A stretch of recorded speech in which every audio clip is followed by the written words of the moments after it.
Okay, so as I mentioned before, the heart of MoGraph is the cloner object. So if we come to the MoGraph menu, we drop in a cloner, and you'll notice in and of itself, the cloner does nothing. It needs an object to work on. So we'll come up here, we'll put a cube in the scene, and I'm just going to come over here to the coordinates tab, take my position up 100 centimeters so that I'm sitting on top of the grid. Let me go ahead and scale this down a little bit. And I'm going to drop the cube underneath the cloner object.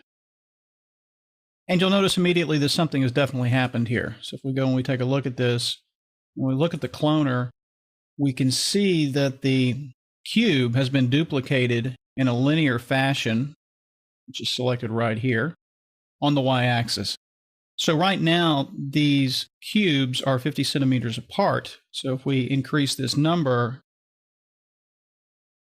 we can see a little better what we have going on here. Right now, we have a count of 3 cubes. If we adjust that, zoom out here, you can see that we could bring this up very quickly. Okay, let's go ahead and throw a few more of these on here. Zoom out. So you can control these in all sorts of different ways. If I adjust the X coordinates, we get something like this. The Z takes us over like that. All right, let's go back to 0 on these. We could come over here and control scaling on the different axes. Get some very unusual results. All right, let's go ahead and take these back to 100. And we could also play around with the rotation.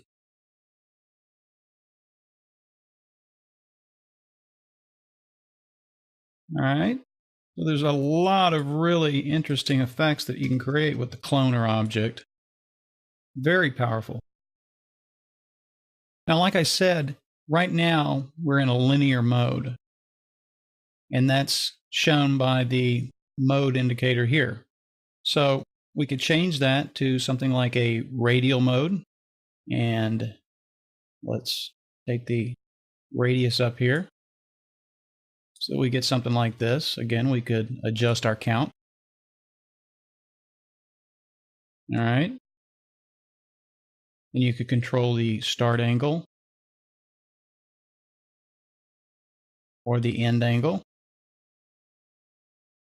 All right. Pretty interesting. We could choose a grid array mode. So we get something like this. We could control the count in X, Y, and Z. So we wanted to do 10, 10, 10. Now it looks like we just have a box here. But we could go and we could animate the size in X, Y, and Z if we wanted. Create some very interesting animations. All right. Very cool stuff. And again, we've talked about the render instances before, but if you start getting a lot of clones in your scene, then this is probably going to be something you're going to want to take a look at. It optimizes memory on your computer so that it doesn't have to really draw every single cube in the scene. So it's a memory management option, and this is something you're probably going to want to take a look at if you've got thousands of clones in your scene. Okay, so let's get rid of this. The last option that I want to talk about with the cloner object is the object mode. So let me come over here and drop a sphere in the scene. We'll scale that up a little bit. Next, I'm going to drop a cube in the scene. Let's just pull that out so that you can see it. Let's make that much smaller. So what I'm going to want to do is take the cube, put it underneath the cloner. All right, then we're going to select the cloner, and while we're in object mode, we have an object input area. So I'm going to take the sphere and drop it in this object area. And you'll see that we have our cubes being cloned over the surface of the sphere. Okay, it's pretty cool. Now, at the moment, the cubes are being cloned over the vertex. If you look at the distribution down here, they're on the vertex points of the sphere. So if I came up here to the sphere and changed that from a standard sphere to one of these different types, you're going to see that the vertex points change on the sphere. Thus, the cubes change their positions. You can see the differences here. Let's go back to the standard sphere. Click on the cloner. Now, that's one distribution method. Another one would be to put the cubes along the edges. Okay. And this might make a little more sense if I come over here to display, turn on quick shading lines.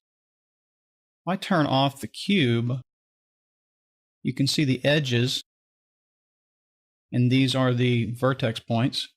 So let's turn the cube back on. So right now, we've got these going along the edges. We turn it to vertex. You can see they are aligned exactly on the vertex points of the sphere. Now, another distribution method would be surface. Okay, and we can control the amount. Again, these are all animatable.